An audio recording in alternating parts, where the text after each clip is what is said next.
मिट्टी कहां से आई? कहा ये वो मिट्टी है कि जब तेरी बस्ती में, जब तेरे इलाके में कोई मर जाता था तो तू अपने भाई के जनाजे में जरूर जाता। हमारे रफीक सफर जो मुझको अपने साथ मनसाही से यहाँ तक लेकर आए, मेरे मोहतरम दोस्त जनाब डॉक्टर आलमगीर साहब,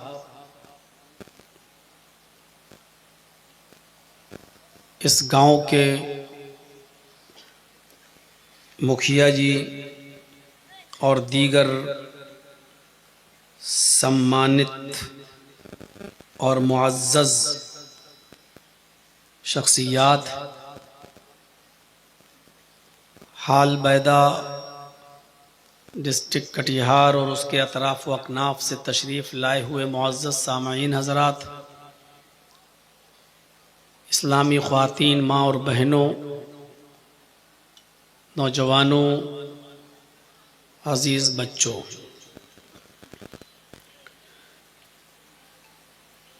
रात के 12:30 बजे तक और ठंडी की इस रात में आप लोगों का यहाँ पर जमकर बैठना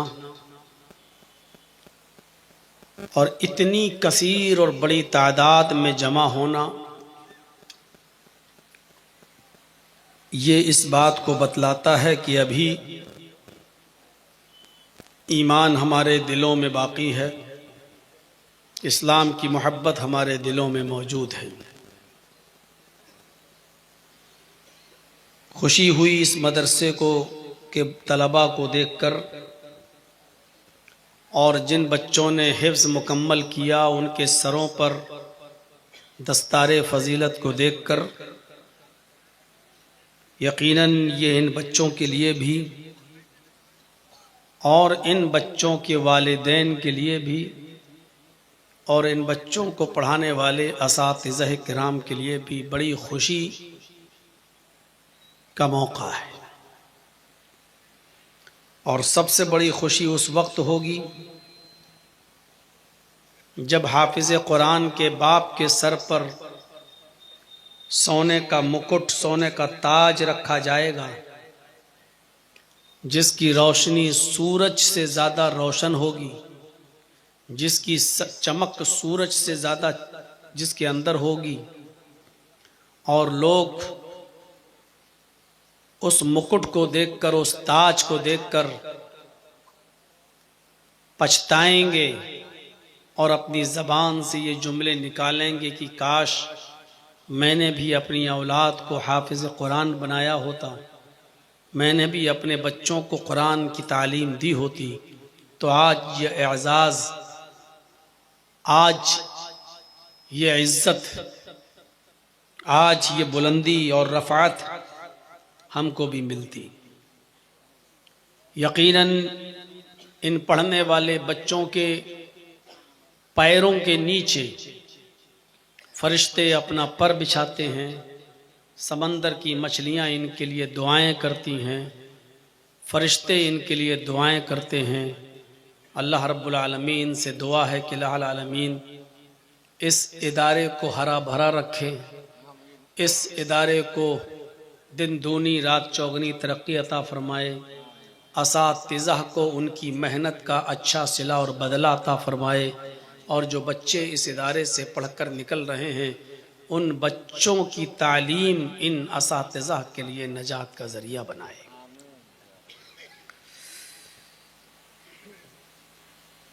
जलसे बहुत होते हैं और हो भी रहे हैं। तकरीबन 25 साल का ज़माना मेरा भी इन जलसों में गुज़र चुका है। मुझे अच्छी तरीके से याद है, अगर शुरू की 2-3 तकरीरों को न जोड़ें और सन 2000 से जो मैंने तकरीर की दुनिया में कदम रखा, आज 2025 तक एक लंबा ज़माना गुजरा है। 1/4 सदी गुजर गई है। एक सदी 100 साल की होती है, 1/4 सदी गुजर गई है। और मैंने बड़े उतारो चढ़ाव देखे हैं, बड़े नशेबो फराज देखे हैं। मैंने सन 2002 की तकरीर में जो नारायण खेड़ के अंदर हुई थी आंध्रा में, मैंने वो मंजर भी देखा है कि मेरी तकरीर ख़त्म होने से पहले 6-7 लोगों ने अपने घरों से टीवी लाकर स्टेज पर पहुंचकर और ज़मीन पर अपनी अपनी टीवियों को पटक दिया था और तोड़ दिया था। मैंने वो मंजर भी देखा है। कुछ अच्छे असरात भी देखे हैं और लोगों को चेंज होते हुए और बदलते हुए भी देखा है। मैं ऐसे 1-2 नहीं, सैकड़ों लोगों को जानता हूं कि जब उनसे मुलाकात होती है तो वो कहते हैं कि मौलाना साहब, आज अल्हम्दुलिल्लाह मैं अहले हदीस हूं और मेरे अहले हदीस होने में आपकी तकरीरों का रोल है। आपकी तकरीरें सुन सुन कर मैं राह हक पर आ गया। मैंने इन जलसों के अच्छे असरात भी देखे, मैंने इन जलसों के नुकसानात भी देखे। जलसे अपनी जगह पर हो रहे हैं, लेकिन जलसों में मेले और ठेलों को लगता हुआ भी देखा। जलसों के अंदर मर्द और औरतों का इख्तिलात भी देखा। जलसों के अंदर दुकानों पर मर्दों और औरतों की भीड़ भी देखी। और बहुत ही मौजरत के साथ मुझे ये कहने में भी कोई झिझक महसूस नहीं हो रही है, मैंने इन्हीं जलसों में, जलसों के बाहर किसी खेत में लड़के और लड़कियों को गलत काम करते हुए पकड़ते हुए कमेटी के लोगों को भी देखा है, जिनको बिठाया गया, पंचायतें बिठाई गईं और फिर जुर्माना उनके ऊपर लगाया गया। मैंने इन चीज़ों को भी गौर से देखा। मेरे भाइयों, जलसे के असरात हमारी जिंदगी पर मुरत्तब होना चाहिए। वो अब नहीं हो रहे। जैसे जैसे सोशल मीडिया आगे बढ़ती जा रही है और ज़माना तरक्की करता जा रहा है, हम ये देख रहे हैं कि लोगों में बिगाड़ भी पैदा होता जा रहा है। अब सूरत ये हो गई है कि आप चीखते रहो, चिल्लाते रहो, बोलते रहो, लेकिन आप बोलते रहिए, हम सुनते रहेंगे। आपका काम है बोलना और हमारा काम है सुनना। हम करेंगे वही जो हम और हमारे बाप दादा करते चले आए। जैसे एक शख्स आगे आगे चल रहा है और 4 व्हीलर वाला उसके पीछे पीछे चल रहा है। 4 व्हीलर वाला हॉर्न बजा रहा है, लेकिन उसके आगे जो आदमी चल रहा है वो रास्ता नहीं दे रहा है। उसने दोबारा हॉर्न बजाया, वो आगे चल रहा है, रास्ता नहीं दे रहा है। उसने तीसरी बार, चौथी बार, 5वीं बार भी हॉर्न बजाया, लेकिन आगे वाला आदमी सुन ही नहीं रहा है, बस चले चला जा रहा है। ड्राइवर को गुस्सा आया, गाड़ी से उतरा, इस आदमी को पकड़ा और कान पर एक थप्पड़ लगाया। कमीने, मैं कब से हॉर्न दे रहा हूं, तुम सुन नहीं रहे हो? इस आदमी ने कहा कि मुझे क्यों मारा? कहा कि मैं कब से हॉर्न बजा रहा हूं, तुम्हें सुनाई नहीं दे रहा है? रास्ते से क्यों नहीं हटते हो? उस आदमी ने जवाब दिया, भाई तुम इतनी जोर जोर से हॉर्न बजा रहे थे कि मेरे कान सुन हो चुके थे, मुझे सुनाई नहीं दे रहा था। इतनी जोर जोर से आपने हॉर्न बजाया कि हमारे कानों के पर्दे सुन हो गए, मुझे सुनाई नहीं दे रहा है। आप कितनी बार हॉर्न बजाया मुझे नहीं मालूम, मैं कैसे हटता जब मुझे सुनाई नहीं दे रहा है।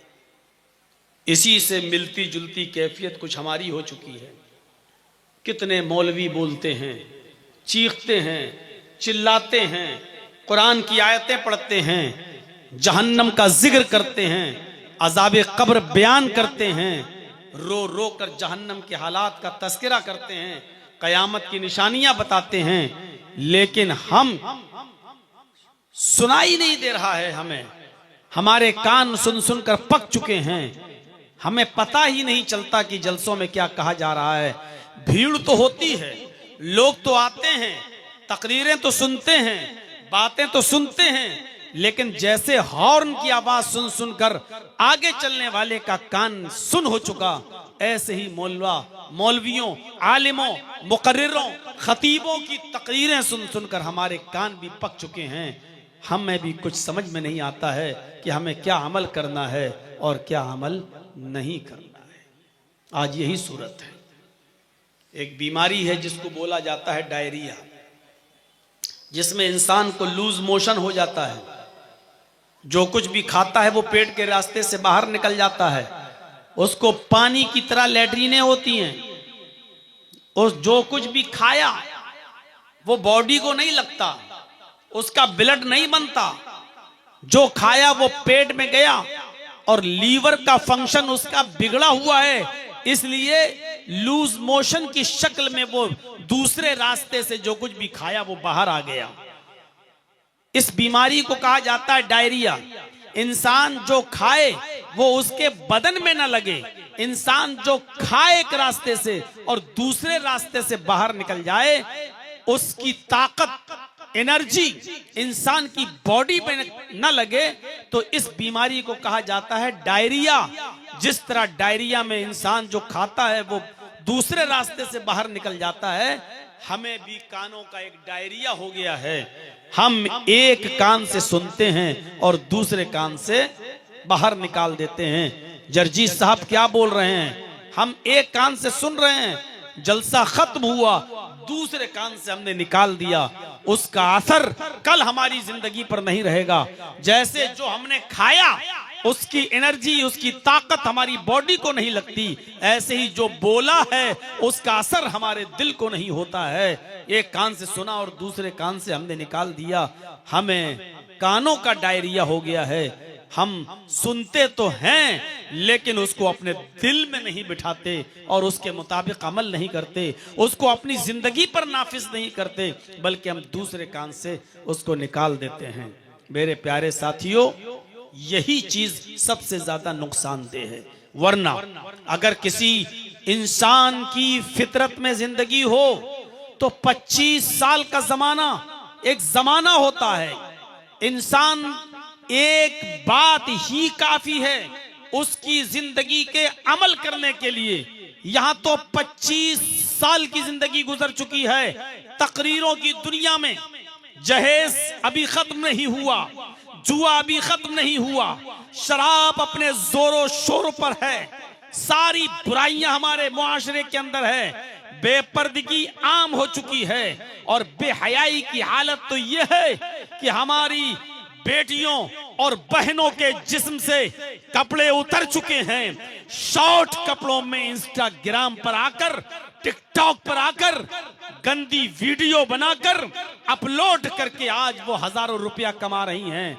और आओ हमारे लखनऊ की तरफ तो आपको बड़े बड़े हाजियों, बड़े बड़े नमाजियों, बड़े बड़े मुल्ला और मौलवियों की बेटियां भी जिनके सरों से दुपट्टे उतर चुके हैं, बेहयाई का लिबादा वो पहन चुकी हैं और लेगियों में, स्कर्टों में, ब्रा में और पैंटीज में वो अपनी इंस्टाग्राम पर वीडियो को अपलोड कर रही हैं। जब हाजियों की, नमाजियों की, हाफिजों की, कारियों की, मौलवियों की बेटियों का जब ये हाल हो तो फिर मेरे भाइयों उम्मीदें किससे लगाई जाएं और किससे उम्मीद की जा सकती है कि हमारी बेटियों को की इस्लाह वो करेगा।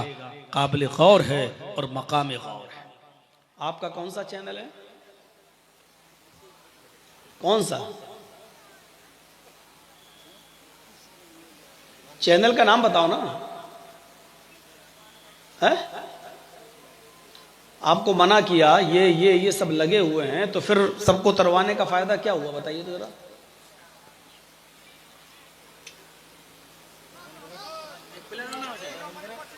जब बताया जा चुका है कि मैं अपनी तकरीर की को अपलोड करने की इजाजत नहीं देता, तो फिर आपको मान जाना चाहिए ना।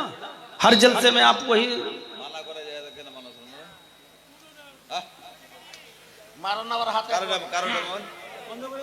दो बार जेल भिजवा चुके हैं, अभी भी आप हरकत से बाज नहीं आ रहे।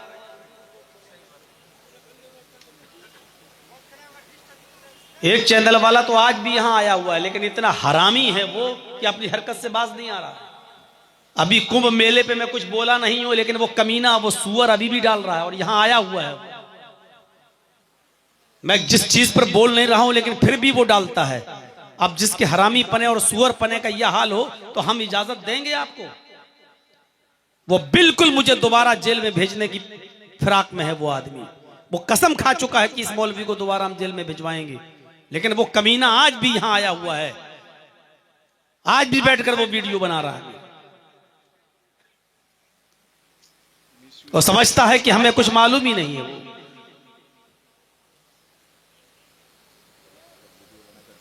ये थंबनेल बना बना के ये कमीने डाल रहे हैं, वरना हमें क्या था? अगर 20-25-50 हजार रुपए महीना आप कमा रहे थे, मुझे क्या है भाई, मुझे क्या आपत्ति थी? लेकिन आप लोगों की वजह से मेरी मां रोए, मेरा बाप रोए और आप अपने पैसे कमाएं।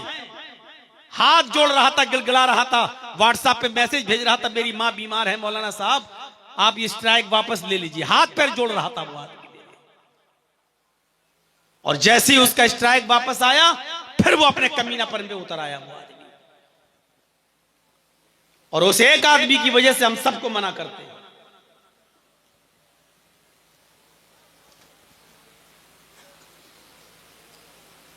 यहां नहीं तो फिर देखिएगा भुगतेगा वो आदमी। इधर नहीं भुगतेगा, अल्लाह उसको अजाब देगा, अल्लाह उसको सजा देगा। देखिएगा इस दुनिया में जब मना करने के बावजूद नहीं मान रहा है, तो दुनिया ही में अल्लाह दिखाएगा उसको।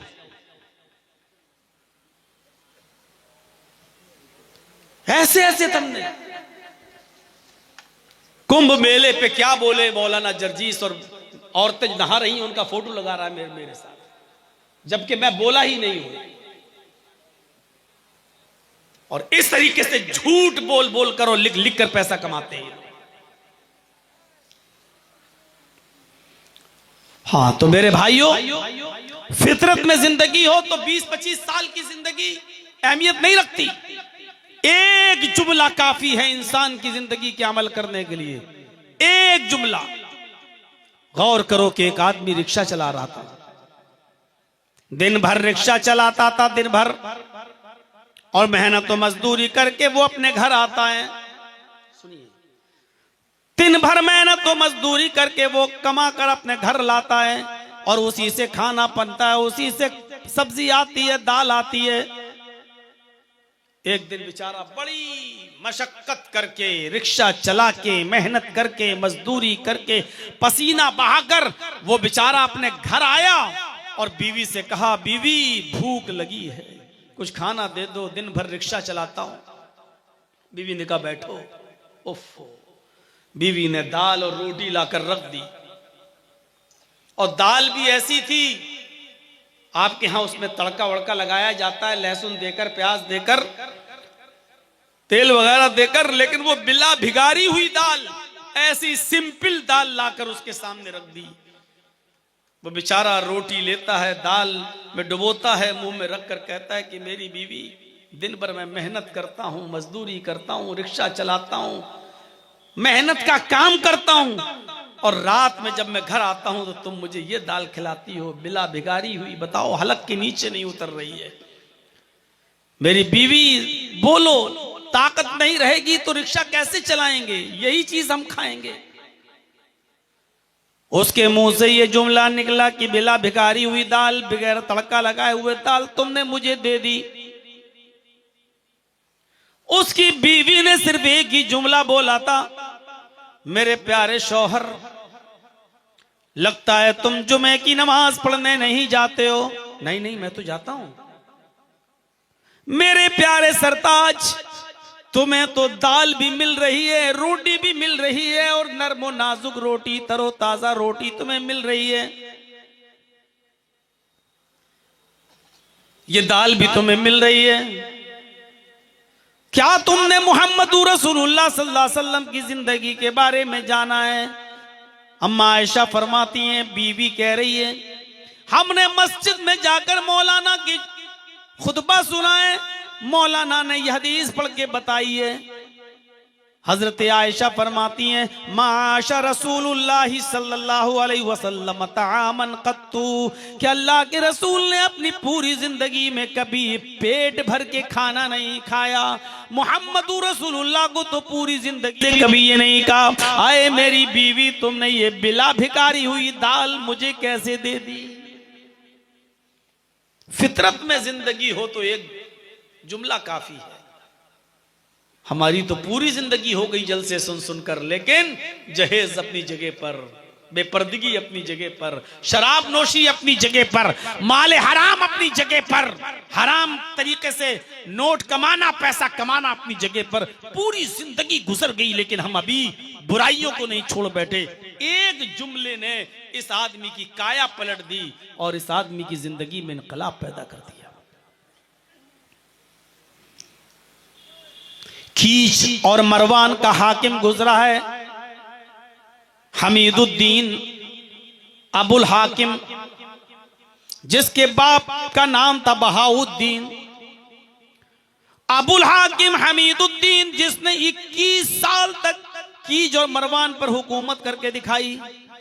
शहर में इसका बाग था, बाग में एक लौंडी काम करती थी, पानी बाग में मार दिया करती थी और हाकिम वक्त के लिए, अबुल हाकिम के लिए, हमीदुद्दीन के लिए नरम गरम बिस्तर लगा दिया करती थी।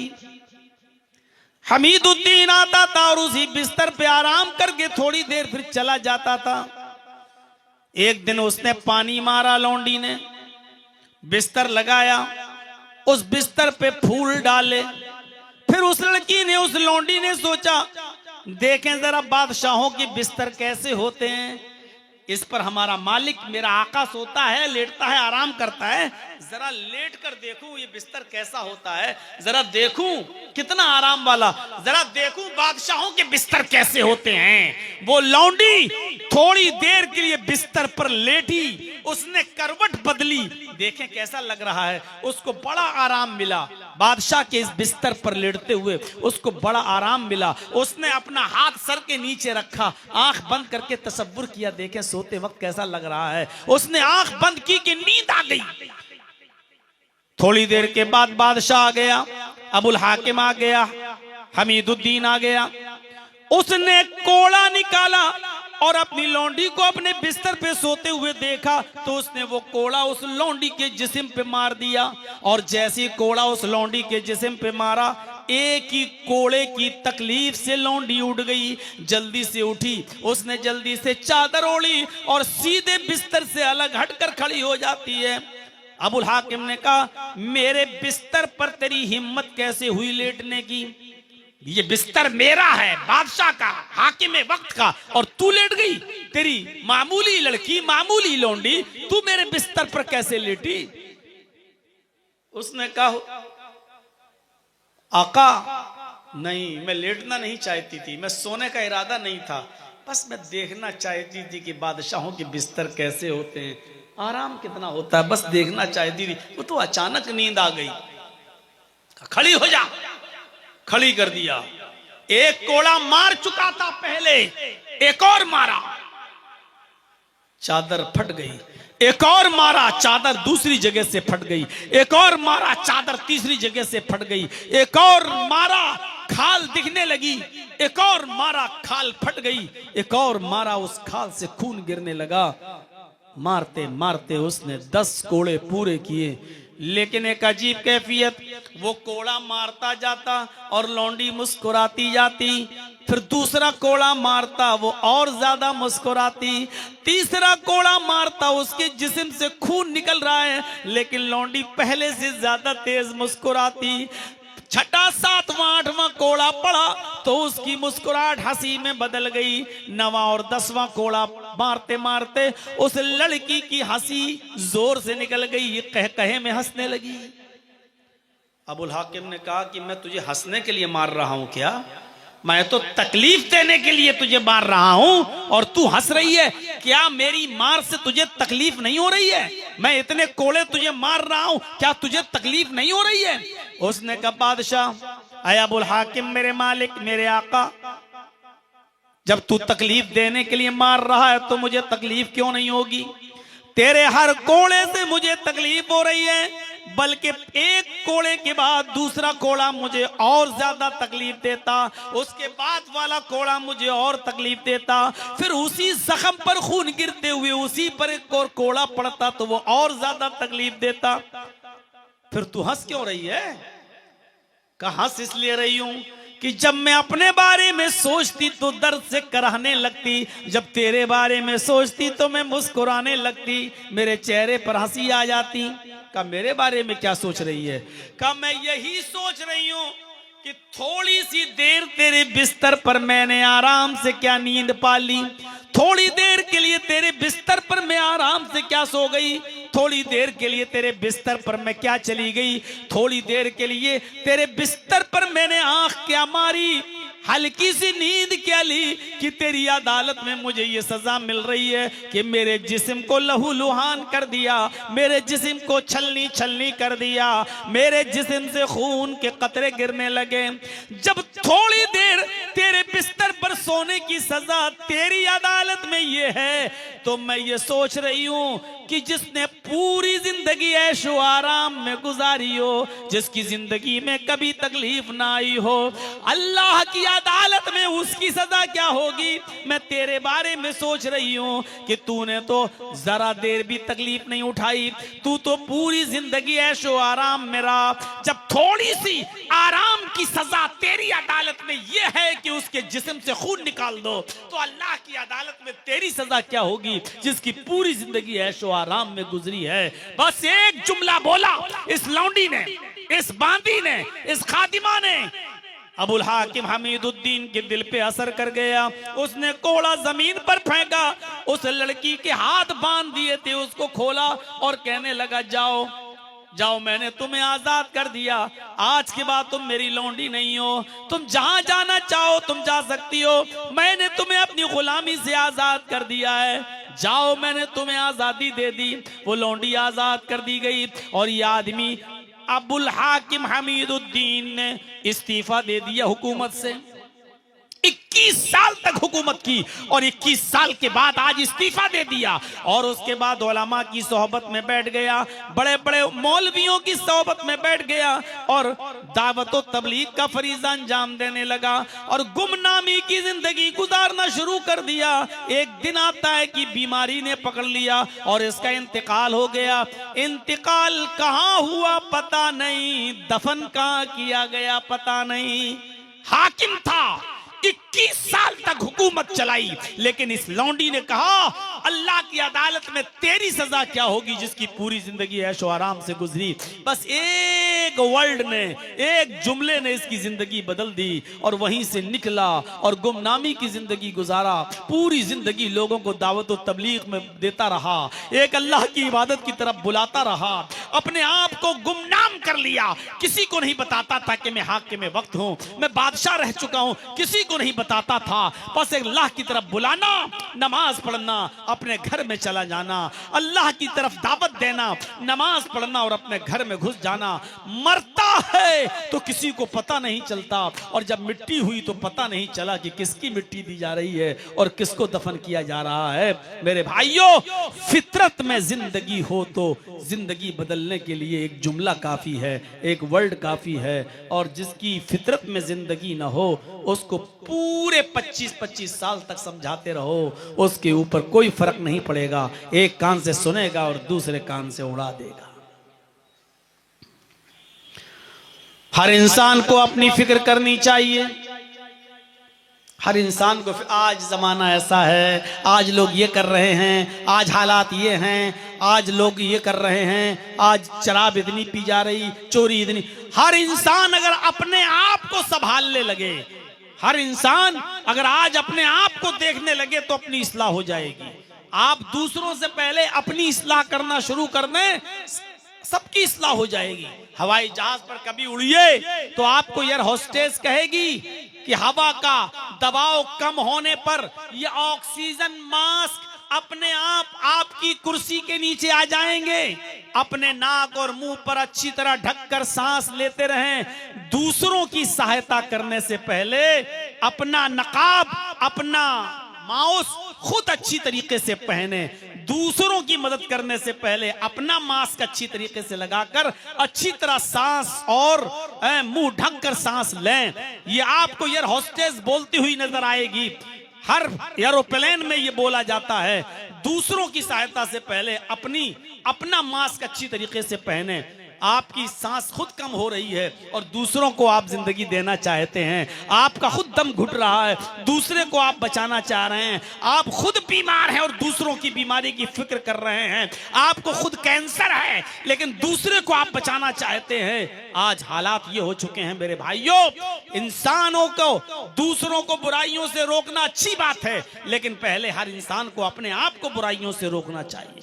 हजरत हुज़ैफा इब्न यमान को जब अल्लाह के नबी सल्लल्लाहु अलैहि वसल्लम ने मदीने में मुनाफिकों की लिस्ट दी, और सुनिए बड़ा जबरदस्त और दिलचस्प वाकया मैं सुना रहा हूं आपको। हजरत हुज़ैफा इब्न यमान को जब अल्लाह के नबी ने मदीने के मुनाफिकीन की लिस्ट दी कि मदीने में इतने लोग मुनाफिक हैं, उन्होंने नाम पढ़ लिए, ये नाम पढ़ लिए। फरमाया हाँ अल्लाह के नबी मैंने नाम देख लिए। फरमाया है हुज़ैफा इस लिस्ट को अपने पास रखना और मेरी तरफ से ये नसीहत है तुम्हें, हो सकता है कि मैं जिंदगी में वफा ना करे, मेरा इंतकाल हो जाए। आए हुज़ैफा इन नामों को किसी के सामने जाहिर मत करना, किसी को पता ना चलने पाए कि मदीने के मुनाफिकों की लिस्ट मैंने तुम्हें दी है, किसी को पता ना चले। लेकिन पूरे मदीने में ये सबको मालूम हो गया कि अल्लाह के नबी सल्लल्लाहु अलैहि वसल्लम ने हुज़ैफा इब्न यमान को एक लिस्ट दी है मुनाफिकों की, लेकिन लिस्ट में किनके नाम है ये किसी को नहीं मालूम। हर आदमी ये चाहता था कि मुझे ये पता चल जाए कि उस लिस्ट में मेरा नाम तो नहीं है। हर एक आदमी कोशिश करता था कि मुझे पता चल जाए कि उस लिस्ट में मेरा नाम तो नहीं है। दूसरों की फिक्र नहीं हो रही है, हर आदमी को ये थी कि इसमें मेरा नाम तो नहीं है, इसमें मेरा नाम तो नहीं है।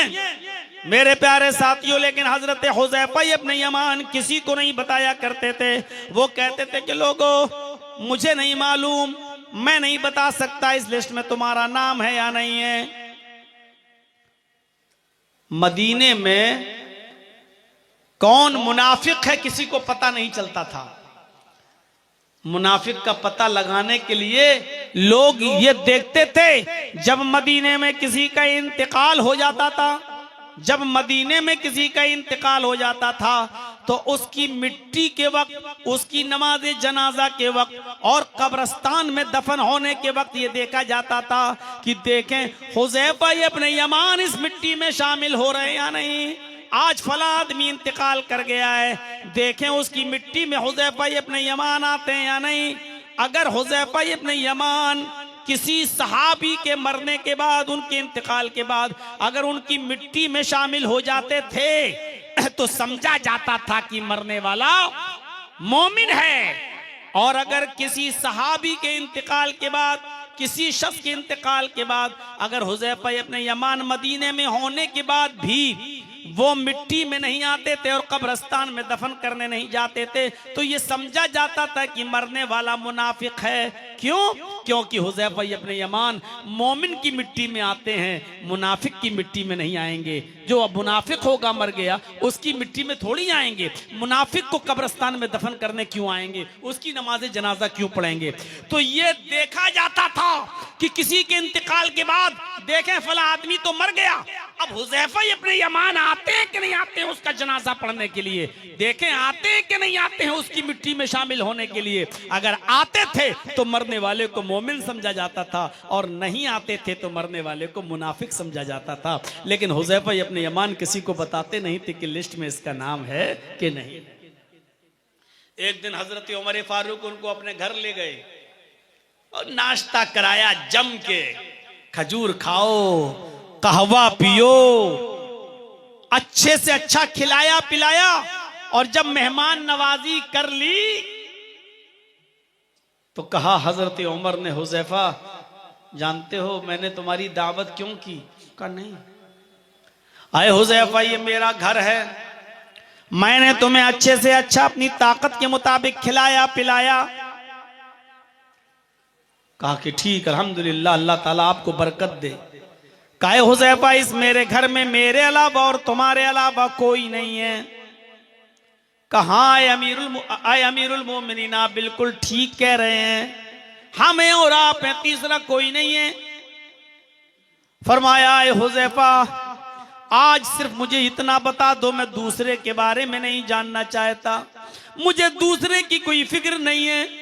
मैं तुम्हें अपने घर में इसलिए लाया हूं, अच्छे से अच्छा खिलाया पिलाया हूं, सिर्फ ये जानने के लिए मैं तुम्हें अकेले में अपने घर में लाया हूं कि सिर्फ इतना मुझे बता दो कि मोहम्मद रसूलुल्लाह सल्लल्लाहु अलैहि वसल्लम ने जिस लिस्ट में मुनाफिकों के नाम लिखकर तुम्हें दिए थे और उस लिस्ट में मदीने के जिन मुनाफिकों के नाम तुम्हें बताए थे और कहा था कि इसको किसी को मत बताना, आए हुज़ैफा, मैं ये नहीं कहता हूं कि उसमें कितने लोगों के नाम है, मैं नहीं पूछना चाहता, मैं ये भी नहीं जानना चाहता कि मदीने की लिस्ट में कौन कौन है, मैं ये भी नहीं पूछ रहा हूं तुमसे। मैं सिर्फ इतना जानना चाहता हूं कि अल्लाह के रसूल ने मदीने में जितने मुनाफिकों के नाम तुम्हें लिख कर दिए थे, आए हुज़ैफा, उन नामों की लिस्ट में मेरा नाम है या नहीं, उमर फारूक का नाम है या नहीं, अल्लाह के रसूल ने जो नाम तुम्हें बताए थे उन नामों में मेरा नाम लिखा या नहीं लिखा? अगर लिखा तो बताओ, ताकि मैं तौबा और इस्तिग़फ़ार करके अपनी मुनाफिकत दूर कर लूं, और अगर नहीं है तब भी बताओ ताकि मैं अल्लाह का शुक्र अदा करूं।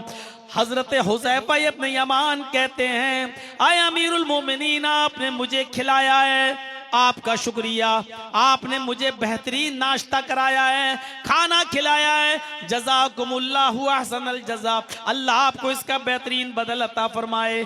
लेकिन इस खिलाने और पिलाने के बाद अगर आप ये चाहते हैं कि मैं आपको उस राज को फाश कर दूं जो जनाब मोहम्मद रसूलुल्लाह ने मुझे छिपाने के लिए कहा था, तो मैं उस राज को फाश नहीं कर सकता।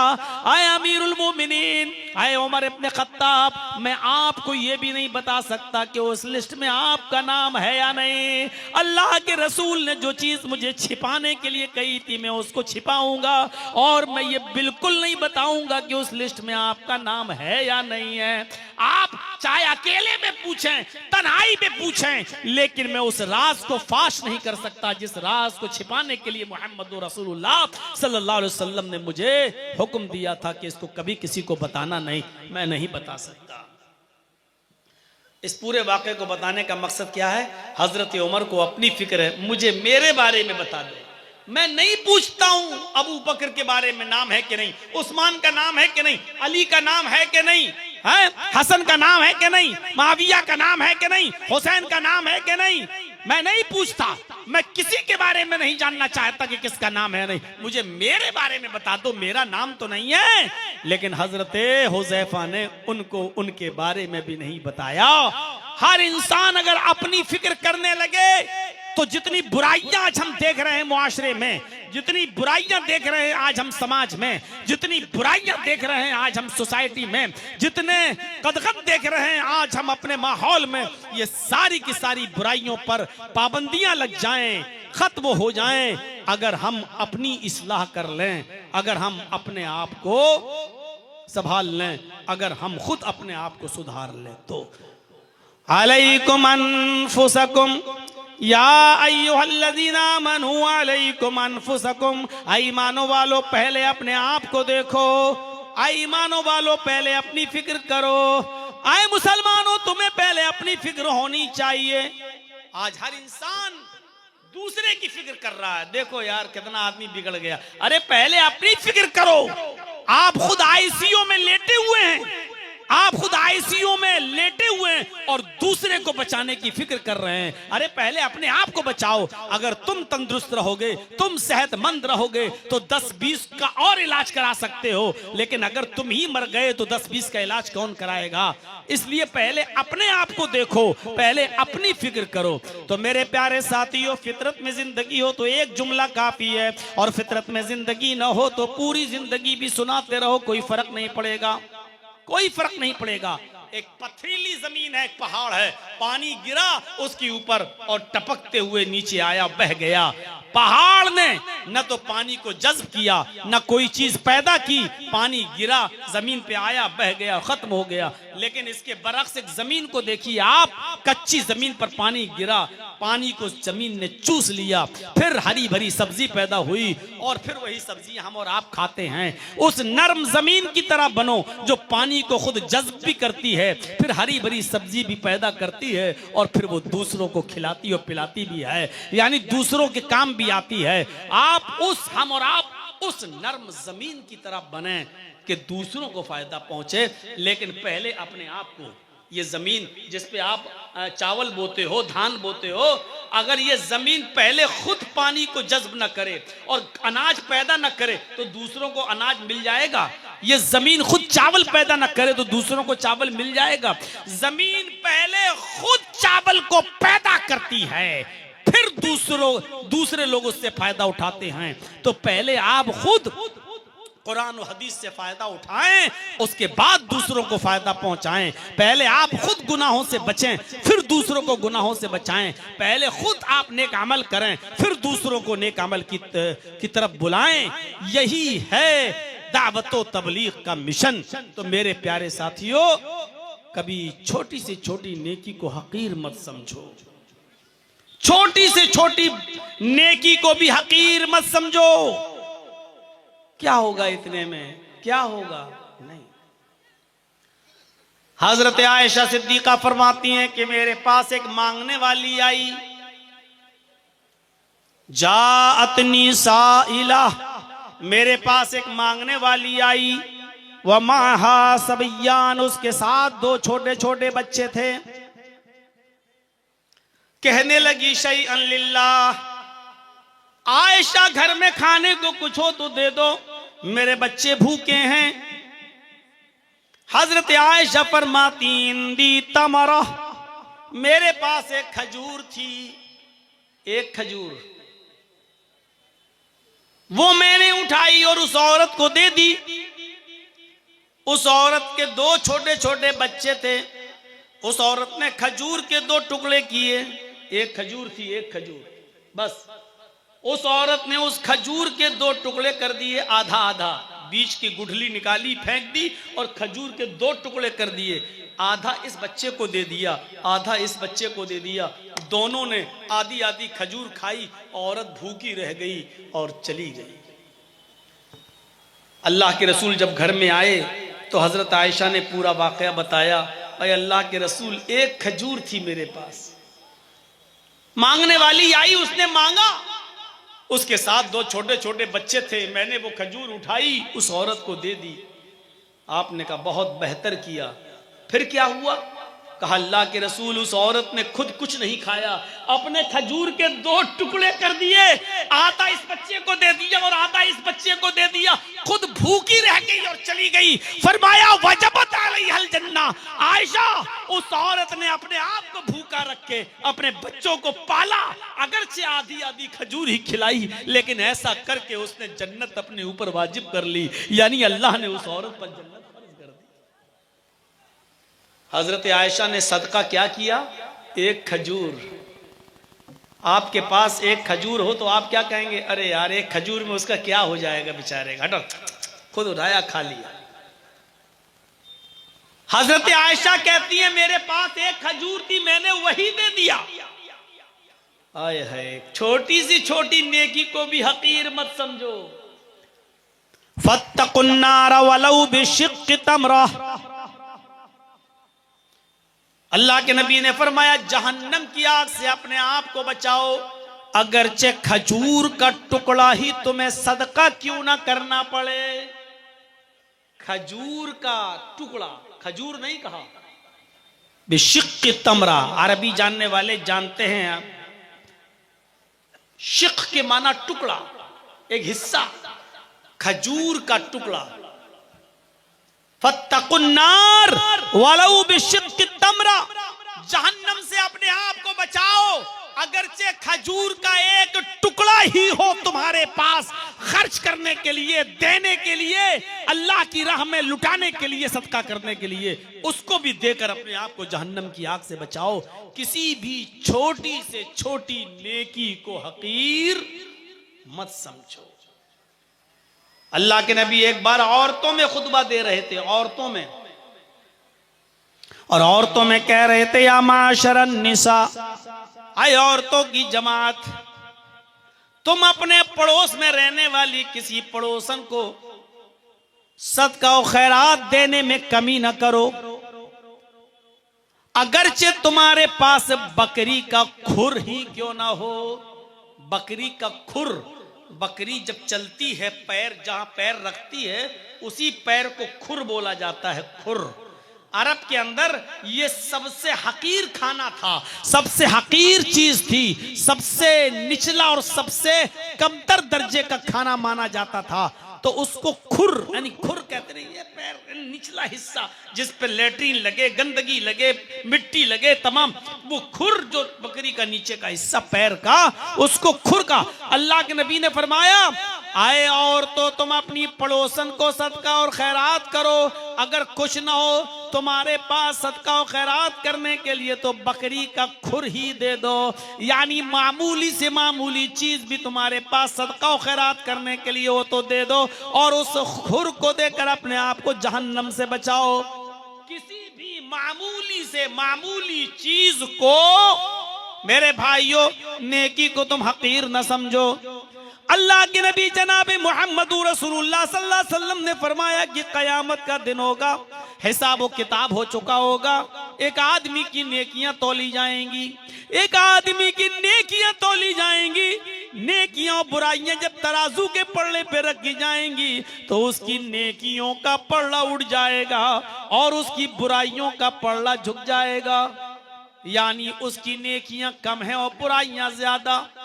अल्लाह हुक्म देगा, फरिश्तों थोड़ी देर इसको यहीं बैठा रहने दो और थोड़ी देर के बाद इसको उठाकर जहन्नम में फेंक दो, इसलिए कि इसकी नेकियां कम हैं और बुराइयां ज्यादा।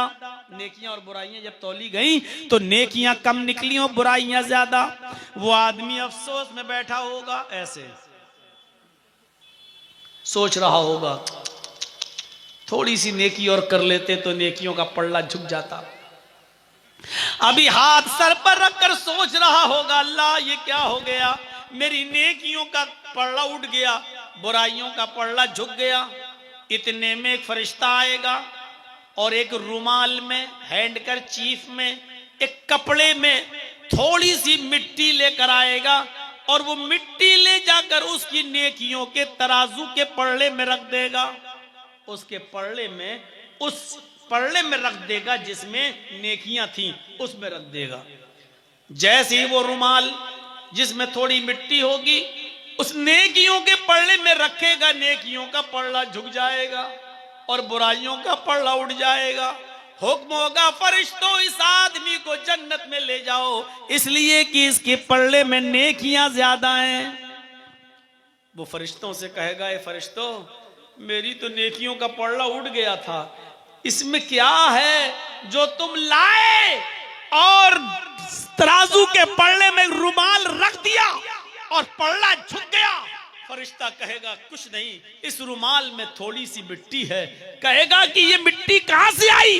कहा ये वो मिट्टी है कि जब तेरी बस्ती में, जब तेरे इलाके में कोई मर जाता था तो तू अपने भाई के जनाजे में जरूर जाता था, दोस्त हो या दुश्मन, तू हर किसी के जनाजे में शरीक हुआ, उसकी जनाजे की नमाज भी पढ़ता था और मिट्टी भी देता था। ये नेकी बाकी रह गई थी, इस मिट्टी को उठाकर तेरी तराजू के पल्ले पर रख दिया गया। रहम अल्लाह को तो बख्शने के लिए बहाना चाहिए, इसलिए तुझे बख्शने के लिए वो मिट्टी इस पल्ले पर रखवाई और तेरा पल्ला झुक गया और तुझे जन्नत का मुस्तहिक बना दिया। देखिए आज अमीरों के जनाजों में हम जाते हैं और गरीबों की मिट्टी में आज हम जाने का नाम नहीं लेते, क्योंकि वो बेचारा गरीब था। आज अमीरों की अयादत और तीमारदारी के लिए हम जाते हैं, लेकिन गरीबों की अयादत और तीमारदारी के लिए हम नहीं जाते हैं। आज अमीरों के जनाजों में हम शामिल होते हैं, लेकिन गरीबों के जनाजों में हम शामिल नहीं होते हैं। और वो हर अमीर और गरीब, दोस्तों दुश्मन, सबकी मिट्टी में जाता था। इसलिए उसकी ये नेकी फरिश्तों ने एक रुमाल में बांधकर मिट्टी की शक्ल में तराजू के पल्ले पे रखी और वो आदमी जन्नत का मुस्तहिक हो गया। एक और फरिश्ता उस आदमी के पास आएगा जिसकी नेकियों का पल्ला उठा हुआ होगा, वो अफसोस कर रहा होगा ये क्या हुआ। फरिश्ता आएगा और थोड़ा सा पानी उस तराजू के पल्ले पे रख देगा, पल्ला झुक जाएगा, अल्लाह हुक्म देगा इसको जन्नत में ले जाओ। वो फरिश्ते से कहेगा, ये फरिश्ते ये क्या है, कौन सा पानी है? फरिश्ता कहेगा ये पानी नहीं है, ये वो तेरी नेकी है कि जब कोई अंधा मस्जिद में नमाज के लिए आता था और उसको वुजू बनाने में बड़ी दिक्कत होती थी, तो तू कुएं से पानी खींचकर उस बर्तन में भरकर उस अंधे को दे दिया करता था और अंधा बैठकर वुजू बना लिया करता था। फिर तू बर्तन उठाकर बर्तन रखने की जगह पर रख दिया करता था। ये वो पानी है जो तूने अंधे को दिया था वुजू बनाने के लिए, जो वुजू खींचने, पानी खींचने के लायक नहीं था और पानी ले जाने के लायक नहीं था, तूने उसकी मदद की। आज ये वो नेकी है जो तेरे पल्ले में रख दी गई और तुझे जन्नत का मुस्तहिक बना दिया गया। छोटी से छोटी नेकी को हकीर न समझो। कयामत के दिन जब हमारी नेकियां तौली जाएंगी, हमारे गुनाह तौले जाएंगे और जब हमारी नेकियों का पल्ला उठ जाएगा तो यही छोटी छोटी नेकियां तलाश करके लाई जाएंगी और हमारे तराजू के पल्ले में रख दी जाएंगी। पता नहीं कौन सी नेकी से हमारा तराजू का पल्ला झुक जाए और रब काबा हमें जन्नत का मुस्तहिक बना दे। पलौ बेशिक तमरा, एक छोटी से छोटी खजूर के टुकड़े को भी अल्लाह की राह में सदका और खैरात करके अपने आप को जहन्नम की आग से। आप किसी के घर में झाड़ू लगाकर देख लीजिए, आपके घर में गरीब आदमी रहता है, एक नाबीना औरत रहती है, बूढ़ी औरत रहती है, कोई नहीं है, आप जाकर लगाइए, नहीं लगा सकते। और हजरत अबू बकर सिद्दीक के जमाने में, हजरत अबू बकर सिद्दीक के दौरे खिलाफत में एक नाबीना, बूढ़ी, आंखों से अंधी, पैरों से लंगड़ी, हाथों से कोड़ी एक औरत, बूढ़ी औरत की खिदमत किया करते थे हजरत उमर फारूक रज़ी अल्लाह तआला अन्हु। उसके बर्तन मांज दिया करते थे। पहला काम, किचन में घुस गए, उसके बर्तन मांज दिए। दूसरा काम, उस औरत के कपड़े धुल दिए, दूसरा कपड़ा पहना दिया। दूसरे दिन गए, इसका पहना हुआ कपड़ा उतार कर धुल दिया और दूसरा कपड़ा जो सूख चुका उसको पहना दिया, उसके कपड़े धुल दिया करते थे। और तीसरा काम, उस बूढ़ी औरत के घर में झाड़ू लगा दिया करते थे। एक दिन हजरत उमर फारूक तहज्जुद की नमाज पढ़ने के बाद थोड़ा लेट गए और फजर की नमाज से पहले उठे, आंख खुली है, चलिए उठते हैं और सीधे उस बूढ़ी औरत के घर जाते हैं।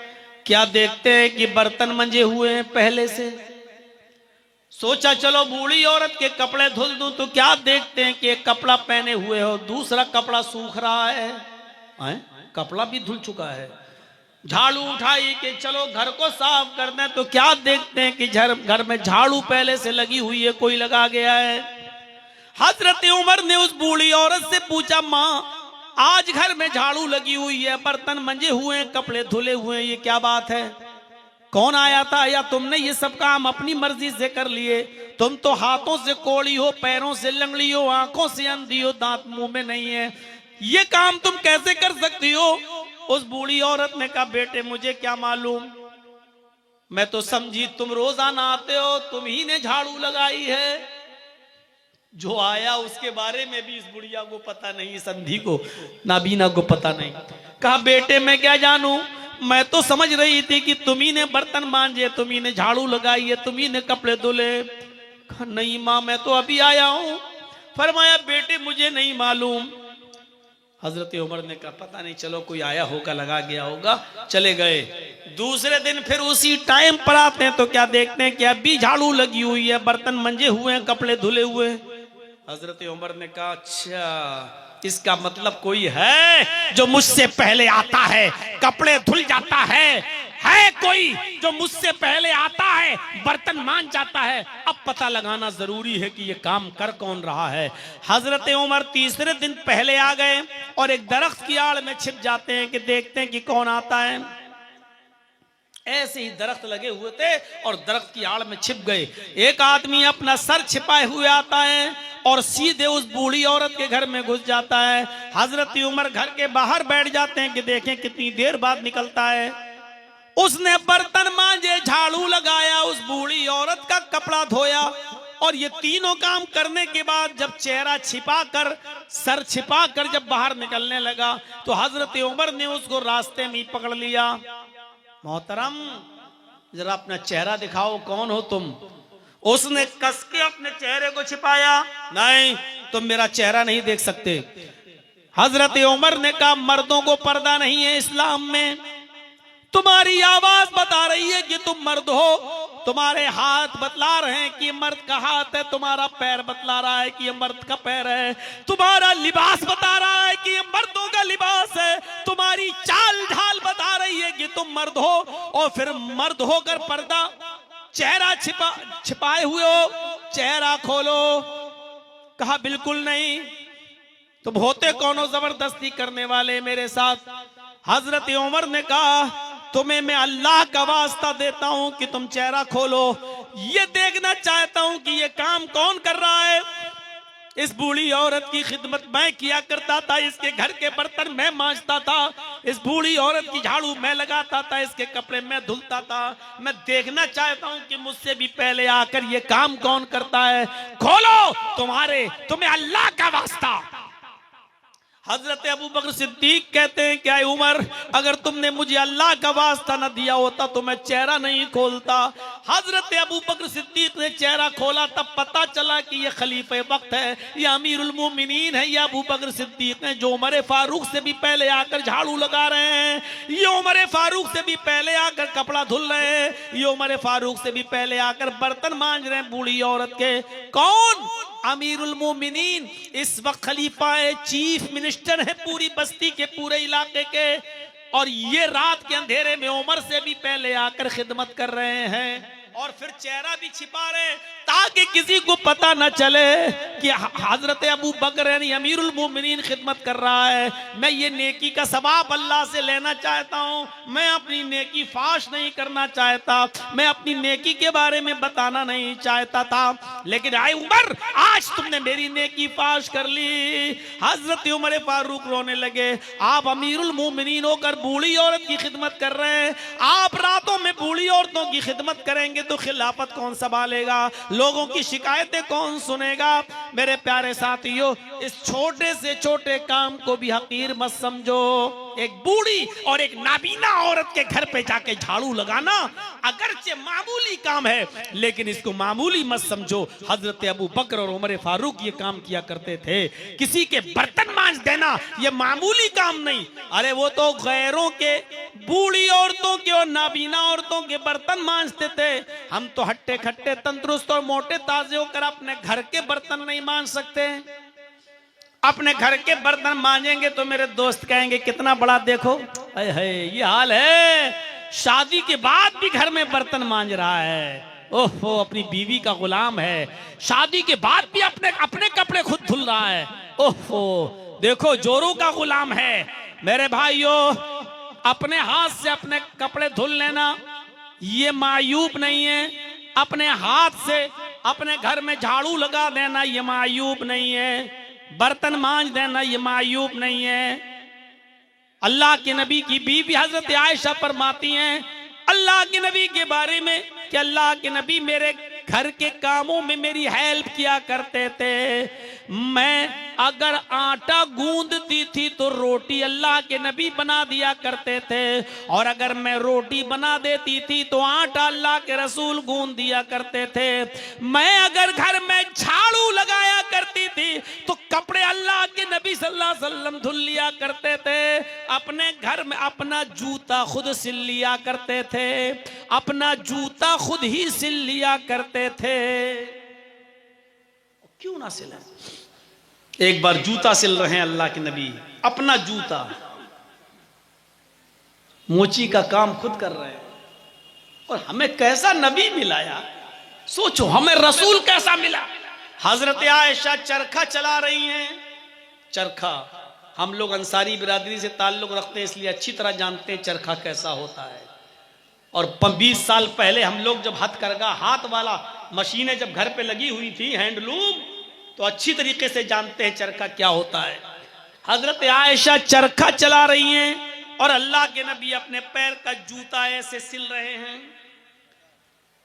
पसीना निकल रहा है पेशानी से और पसीने की एक बूंद टपक कर जमीन के ऊपर गिर गई। ऐसे एक बूंद पसीने की टपक कर जमीन पर गिरी और हजरत आयशा ने चरखा रोक दिया, ऐसे देखने लगी। अल्लाह के नबी ने देखा चरखे की आवाज बंद हो गई, तो अल्लाह के नबी ने कहा, आयशा ऐसे क्या देख रही हो? मैं जूता संभाल रहा हूं, मेरा जूता फट गया है, मैं जूता सी रहा हूं, तो मुझे ऐसे क्या देख रही हो? तो हजरत आयशा ने कहा, अल्लाह के रसूल, मैं ये नहीं देख रही हूं कि आप जूता सिल रहे हैं, मैं ये देख रही हूं कि कितने खूबसूरत हैं आप। आपकी पेशानी पर पसीना जमा हुआ और एक बूंद जो टपक कर जमीन पर गिरी तो ऐसा लगा जैसे कोई मोती टूट कर गिर गया हो जमीन पर। अल्लाह ने आपको खूबसूरत तो पहले ही से बनाया था, लेकिन आज पसीने की एक बूंद मोती की तरह गिरी जमीन पर। आज आपकी खूबसूरती दोबाला है, अजीब खूबसूरती है आज आपकी। अल्लाह के नबी मुस्कुराए तो हजरत आयशा ने क्या कहा, अय अल्लाह के रसूल, अबू हुमैद ने एक शेर पढ़ा था। अबू हुजैल अपनी महबूबा के लिए, अपनी माशूका के लिए, उसकी कोई गर्लफ्रेंड रही होगी। आए अल्लाह के नबी, अबू हुजैल ने एक शेर पढ़ा था जो अपनी महबूबा के लिए, अपनी गर्लफ्रेंड के लिए पढ़ा था।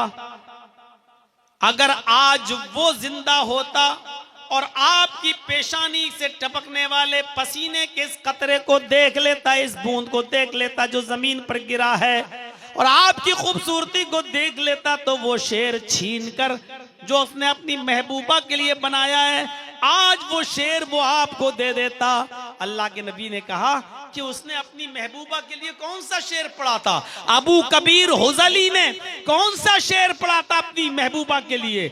अल्लाह के नबी सल्लल्लाहु अलैहि वसल्लम पूछ रहे हैं और हजरत आयशा कहती हैं कि आए अल्लाह के नबी, उसने अपनी महबूबा के लिए जो शेर पढ़ा था वो शेर था फैजा बरिकत। उसने शेर पढ़ा, फैजा नजर तो इला सुर्रत वजही बरिकत का बरकलार जिल मुतहल्लली। ये अबू कबीर हुजली का शेर है जो उसने अपनी महबूबा के लिए पढ़ा था।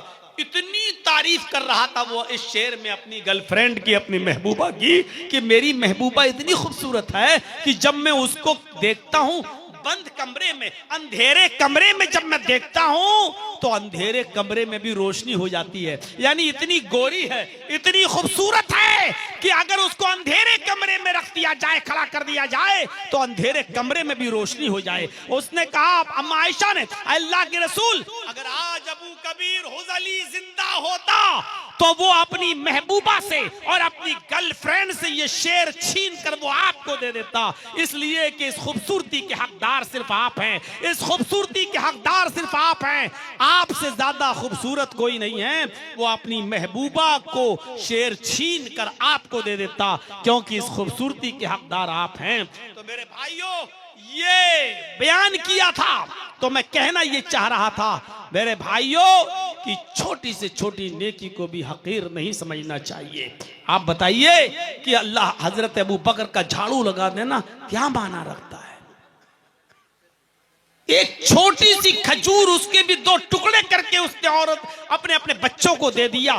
क्या माना रखता है ये? तो छोटी से छोटी नेकी को भी हकीर नहीं समझना चाहिए। मेरे भाइयों, मैंने आयत तो पढ़ी थी तौबा और इस्तिग़फ़ार के सिलसिले में, लेकिन मैं चला गया छोटी और बड़ी नेकी बताने के लिए, और बताने के बाद ये बताना मेरा मकसद कि छोटी से छोटी नेकी को भी हकीर नहीं समझना चाहिए। और हाँ, याद रखना चाहिए कि मोमिन मुसलमान जो होता है वो छोटे से छोटे गुनाह को भी पहाड़ के बराबर समझता है, और मुनाफिक जो होता है वो बड़े से बड़े गुनाह को भी मामूली समझता है। ऐसा लगता है जैसे नाक पर मक्खी बैठी थी उसने उड़ा दी। मोमिन ऐसा नहीं करता। और एक चीज और बताऊंगा मैं आपको, और इसमें थोड़ा सा वक्त मैं आपका लूंगा। आप जितने लोग बैठे हैं बैठे रहिएगा, इस वाक़े को जरूर सुन लीजिएगा। उसके बाद अगर आपको जाना हो तो चले जाइए। मेरे भाइयों, मोमिन के सामने अगर 2 रास्ते आ जाएं, मोमिन के सामने अगर 2 रास्ते आ जाएं, एक तो मुसीबत का रास्ता हो और एक गुनाह का रास्ता हो।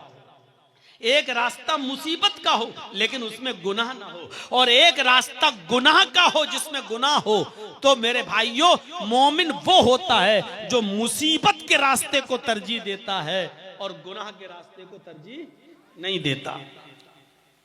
मिसाल, हजरत यूसुफ अलैहिस्सलातु वस्सलाम जब छोटे थे और उनके भाई अपने बाप को बरगला कर ले आए, और भाइयों ने जंगल में ले जाकर सबने सलाह करके यूसुफ अलैहिस्सलाम को एक कुएं में फेंक दिया,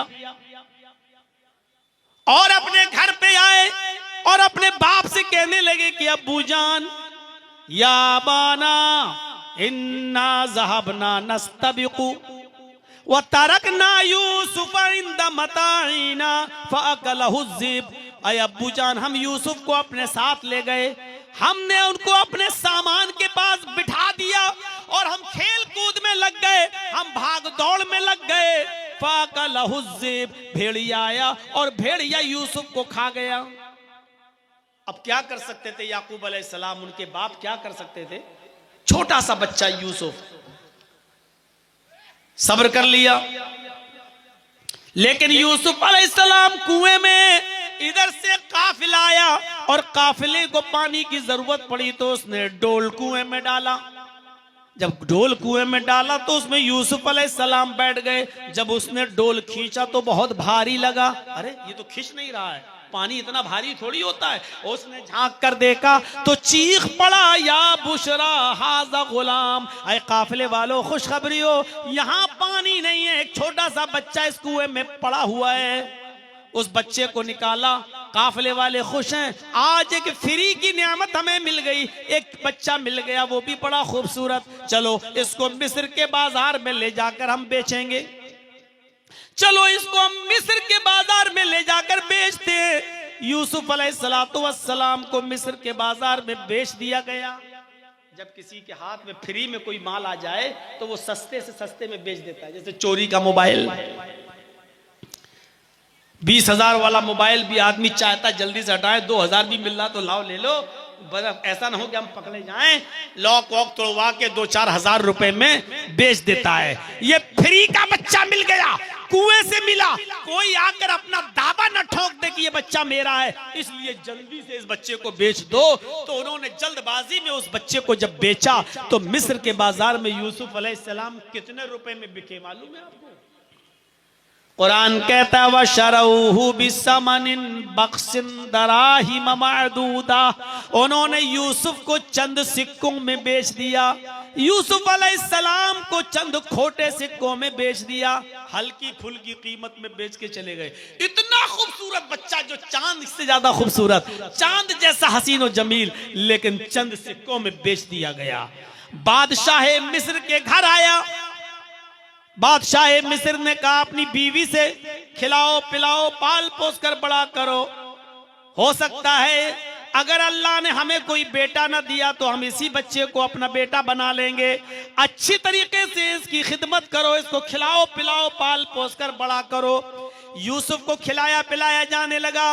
बहुत अच्छी तरीके से उनकी खिदमत होने लगी। बादशाह मिस्र के घर में पलने लगे और धीरे धीरे बड़े होते गए, यहां तक कि एक दिन जवान हो गए। और जब बालिग हुए तो बादशाह की बीवी ही उन पर डोरे डालने लगी। यहां से सुनिएगा, बादशाह की बीवी ही उनके ऊपर डोरे डालने लगी। बादशाह की बीवी उनको अपने चंगुल में फंसाने लगी, उनसे गलत इरादा करने लगी और गलत चीज की तवक्को लगाने लगी। लेकिन यूसुफ अलैहिस्सलाम बचे रहे।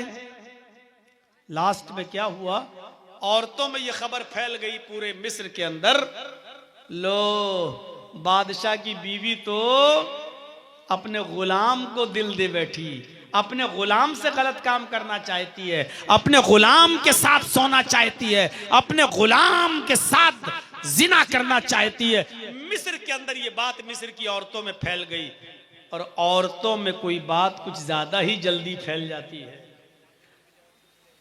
आप अभी एक बात औरतों में कह दो और ये भी कह देना कि इसको छिपाना, किसी को बोलना नहीं, आप घर तक नहीं पहुंच पाएंगे, पूरे गांव में बात फैल चुकी होगी। एक मर्तबा कोई तरबूज काट के लाया एक आदमी और उसने दुपट्टे से, दुपट्टा जो हल्का सा होता है, उसने तरबूज का सर छिपा लिया। अब तरबूज लाल रंग का होता है, उसने सफेद रंग के दुपट्टे को लाल कर दिया। जब वो इस हाल में घर पहुंचा तो उसकी बीवी ने कहा, ए, इसमें क्या है, इसमें क्या है? उसने जल्दी से कोने में तरबूज रख दिया और अपनी बीवी से बोला, उधर मत जाना, करीब मत जाना। कहा क्यों, क्या हुआ? एक आदमी इसका गर्दन काट के लाए हैं, एक आदमी का सर कलम करके लाए हैं हम। बहुत हरामी था, बहुत बदमाश था वो, हम उसका सर कलम करके लाए हैं। रात में हम उसको फेंकने जाएंगे, अभी फेंकेंगे तो पकड़े जाएंगे, अभी रात होने दो, तुम उधर मत जाना, किसी को बताना नहीं। का ठीक है। वो बेचारा जोहर पढ़ने गया, असर पढ़ने गया, मगरिब की नमाज पढ़ के आया, देखा पुलिस उसके दरवाजे पर खड़ी है। पुलिस ने कहा चलो दिखाओ। का क्या है? कहा तुमने किसी आदमी का मर्डर किया है। हंसते हुए कहता है, दरोगा जी मैंने मर्डर कहां किया। का चेकिंग करो। घर में छापा मारा तो वही दुपट्टे में लिपटा हुआ तरबूज मिला। का साहब ये था। का ये था। कहां? का क्यों, ऐसा तुमने क्यों किया? का साहब मैं ये देखना चाहता था कि औरतें अपने पेट के मामले में कितनी मजबूत होती हैं। मैंने सिर्फ अपनी बीवी से कहा था कि किसी को बताना नहीं। लेकिन देख लीजिए साहब, शाम होते होते पूरे गांव में भी पता चल गया, बल्कि पुलिस तक आ गई मेरे घर में। अब वाकई मैं इस नतीजे पे पहुंचा हूं कि औरतों को अपने दिल की बात कभी नहीं बतानी चाहिए, वरना शाम होते होते पुलिस कब घर पे आ जाए कोई भरोसा नहीं। साहब मैंने कोई मर्डर वर्डर नहीं किया। तो औरतें दिल के मामले में, पेट के मामले में बहुत हल्की होती हैं। मिस्र की औरतों में अफवाह फैल गई। क्या फैली? कि यूसुफ की मालिकन, बादशाह की बीवी यूसुफ को दिल दे बैठी। अब उसको बड़ा गुस्सा आया बादशाह की बीवी को। उसने सारी औरतों की दावत कर दी, सारी औरतों की दावत कर दी, सबके सामने फल रख दी और एक एक छुरी दे दी, लो फल काटो और खाओ। औरतें फल काट के खाने लगी। यूसुफ अलैहिस्सलाम से बादशाह मिस्र की बीवी ने कहा जरा इनके सामने से गुजर जाओ। यूसुफ इन औरतों के सामने से गुजरो। जब यूसुफ अलैहिस्सलाम अपने बादशाह की बीवी की बात मानकर, मालिकन की बात मानकर उन औरतों के सामने से गुजरे, उन औरतों ने जैसे यूसुफ अलैहिस्सलाम को देखा तो उस यूसुफ की खूबसूरती को देखकर चीख पड़ी, मा हाज़ा बशरुन, इन है मा हाज़ा बशरुन इन हाज़ा इल्ला मलकुन करीम। ये कोई इंसान है ही नहीं। मा हाज़ा बशर, ये कोई इंसान नहीं है। इन हाज़ा इल्ला मलकुन करीम, ये तो कोई बुजुर्ग फरिश्ता नजर आता है। ये तो कोई बुजुर्ग आदमी, बुजुर्ग हस्ती, बुजुर्ग फरिश्ता नजर आता है। यानी अभी सिर्फ बादशाह मिस्र की बीवी इसको दिल दे बैठी थी, अब तो मिस्र की सारी औरतों ने दिल दे दिया। अब हर औरत चाहने लगी यूसुफ मेरे हो जाएं। जितनी आई थी हर औरत की ख्वाहिश ये पैदा हुई कि यूसुफ मेरे हो जाएं और यूसुफ से मैं प्यार करने लगूं, मोहब्बत करने लगूं। अब बादशाह की बीवी सर पे चढ़ के बोली, देखा ताने मारती हो ना, कि बादशाह की बीवी ने दिल दे दिया। देखो ये खूबसूरती, ये वजह है कि मैं इसकी प्यार में पागल हूं, ये वजह है कि मैं इसको चाहती हूं, ये वजह है। अब तुम लोग भी चाह रही हो ना, देखो अब बताओ मेरा क्या कसूर है अगर मैंने इसको दिल दे दिया। और यूसुफ के सामने यूसुफ को धमकी भी दे रही है। उन तमाम औरतों के सामने क्या कहती है, आए औरतों सुन लो, आए मिस्र वालियों सुन लो, अगर यूसुफ ने मेरी बात न मानी, अगर इसने मेरे इरादे को पूरा न किया, अगर इसने मेरे साथ रात न गुजारी, अगर इसने मेरे साथ वो काम न किया जो मैं चाहती हूँ, यानी मेरे साथ बुरा काम न किया, जिना न किया, अगर ये मेरे साथ बिस्तर पे ना लेटा, तो मैं इसको ऐसी सजा दिलवाऊंगी जो ये जिंदगी भर याद रखेगा, या जेल के अंदर भिजवा दूंगी, जिंदगी भर जेल में सड़ेगा। सारी औरतों के सामने यूसुफ को धमकी दी जा रही है। अब यूसुफ अलैहिस्सलाम के सामने दो रास्ते हैं, जेल में जाने का यानी मुसीबत उठाने का, या उस औरत की बात मानकर उसके इरादे को पूरा करके गुनाह का रास्ता। और गुनाह के रास्ते में फायदा है, अगर यूसुफ उसकी बात मान लें और उसके साथ गलत काम कर लें, तो यूसुफ अलैहिस्सलाम की पांचों उंगली घी में सारी खुशियां वो देने के लिए तैयार, यूसुफ को अलग कमरा देने के लिए तैयार, यूसुफ के अलग बिस्तर करने के लिए तैयार, यूसुफ को वक्त देने के लिए तैयार, यूसुफ को जिंदगी की सारी नियामतें निछावर करने के लिए तैयार। अगर यूसुफ उसकी बात मान लें, और अगर ना माने तो गलत इल्जाम लगाकर जेल में भिजवाने के लिए तैयार। यूसुफ अलैहिस्सलाम के सामने दो रास्ते हैं, एक जेल में जाने का मुसीबत का रास्ता, और एक गुनाह करके आराम का रास्ता। इसके साथ गुनाह करके गलत काम करके जो है आसान रास्ता, गुनाह का रास्ता। अब यूसुफ अलैहिस्सलाम को इन दोनों रास्तों में से एक रास्ता चुनना है। यूसुफ अलैहिस्सलाम को इन दोनों रास्तों में से एक रास्ता अपनाना है। आए यूसुफ बताओ, जेल में सड़ना चाहते हो या फिर मेरे साथ सोना चाहते हो, मेरे साथ बिस्तर पे जाना चाहते हो, मेरे इरादे को पूरा करना चाहते हो? यूसुफ अलैहिस्सलाम ने जो जवाब दिया वो सुनिए। ओ मेरे प्यारे साथियों, यूसुफ अलैहिस्सलाम ने जो जवाब दिया वो जवाब सुनो।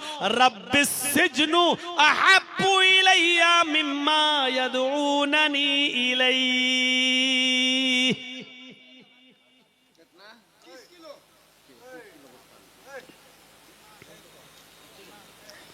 उतना होता तो रब्बिस सिजनु अहब्बु इलैया मिम्मा यदऊननी इलैहि। क्या कहा यूसुफ अलैहिस्सलाम ने? आए मेरे रब, रब्बिस सिजनु अहब्बु इलैया, आए मेरे रब मुझे जेल में जाना ज्यादा महबूब है। दो रास्ते, ये तो बात मान लें आराम का रास्ता, या जेल में जाएं बात न मानकर। तो यूसुफ अलैहिस्सलाम कौन सा रास्ता अपना रहे हैं?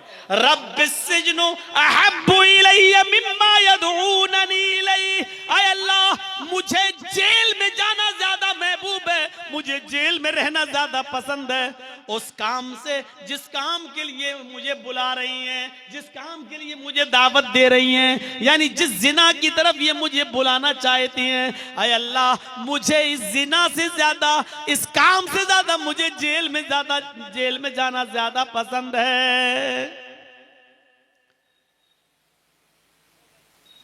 इसके बाद देखिए, व इल्ला तसरिफ अन्नी कैदहुन्ना अस्बु इलैहिन्ना व अकुम मिनल जाहिलीन। ऐ अल्लाह, अगर तूने मुझे इनकी चालों से न बचाया, इल्ला तसरिफ अन्नी कैदहुन्ना, अगर तूने मुझे इनकी चालों से महफूज न किया।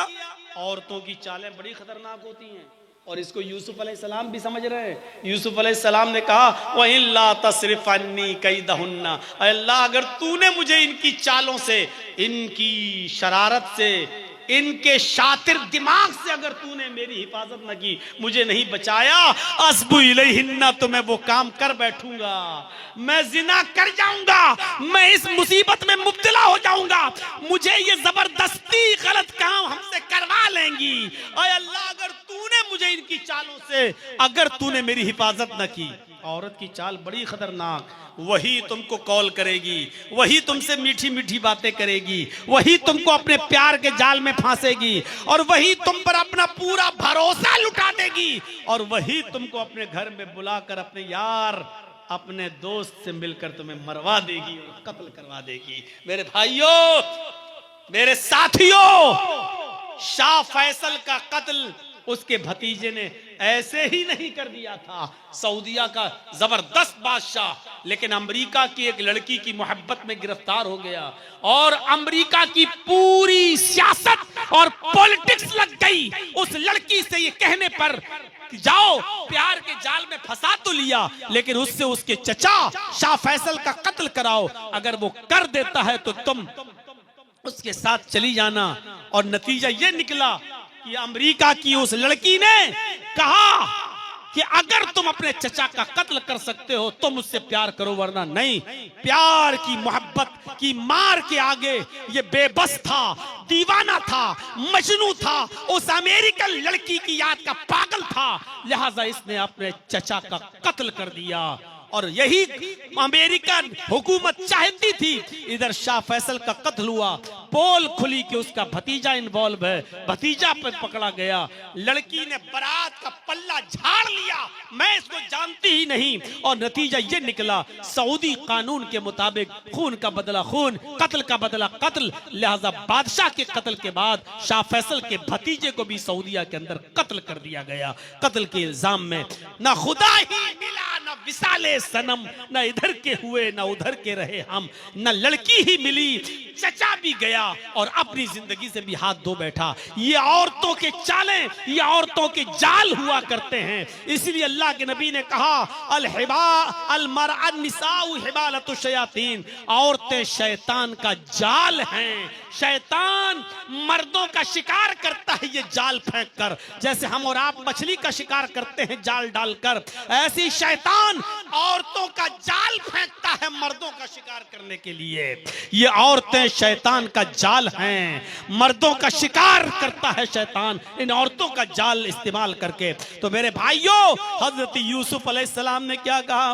रब्बिस सिज्नु अहब्बु इलैया मिम्मा यदूननी इलैहि, ऐ अल्लाह मुझे जेल में जाना ज्यादा पसंद है, ज्यादा महबूब है उस बुराई से जिसकी तरफ ये मुझे बुला रही हैं और गलत काम करना चाहती हैं। मुझे उस काम से ज्यादा बेहतर लगता है कि मैं जेल में सड़ जाऊं, जेल में चला जाऊं। वइल्ला तस्रिफानी कैदहुन्ना अस्बु इलैहिन्ना, ऐ अल्लाह अगर तूने मुझे इनकी चालों से महफूज न किया, इनकी चालों से मेरी हिफाजत न फरमाई, अस्बु इलैहिन्ना तो मैं इनके चक्कर में पड़ जाऊंगा, इनके साथ गलत काम कर बैठूंगा, वो अकुम मिनल जाहिलीन, नादानों में से हो जाऊंगा। यूसुफ अलैहिस्सलातु वस्सलाम ने मुसीबत का रास्ता अख्तियार किया, परेशानी का रास्ता अख्तियार किया, लेकिन गलत काम नहीं किया। वो दौर भी याद कर लिया और ले जाइए अपना दिमाग में, अब नहीं जाऊंगा वहां तक। उस औरत ने क्या क्या नहीं किया।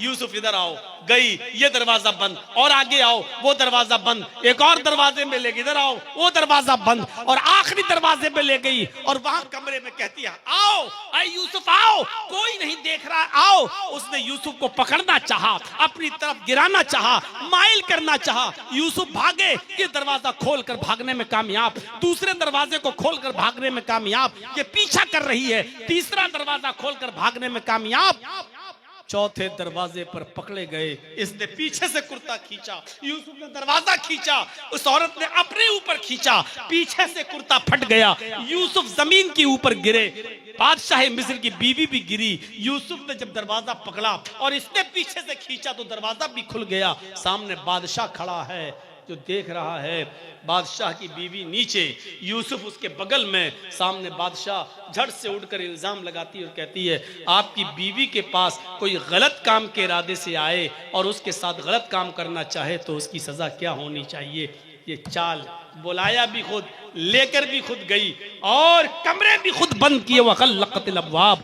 और फिर जब यूसुफ भागे तो इल्जाम भी लगा दिया। लेकिन औरत ही के घर का कोई जज था, औरत के घर का ही कोई शाहिद था, औरत के घर का ही कोई जज था जिसने फैसला सुनाया।